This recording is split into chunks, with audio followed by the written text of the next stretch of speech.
Galatians 5:16-17 states, "And so I say, walk by the Spirit, and you will not gratify the desires of the flesh.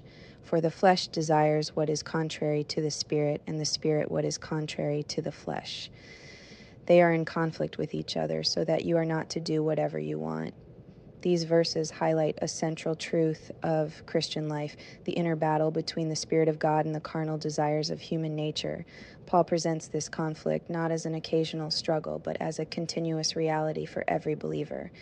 The flesh, Greek sarx, refers to the fallen human nature, inclined toward sin, self-will, and rebellion against God. In contrast, the Spirit, Greek pneuma, represents the life-giving presence of God that transforms the believer from within.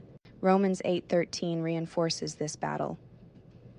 "For if you live according to the flesh, you will die, but if by the Spirit you put to death the misdeeds of the body, you will live." Victory over the flesh is not achieved through human willpower, but through submission to the Holy Spirit, enabled by love for God and obedience to Christ.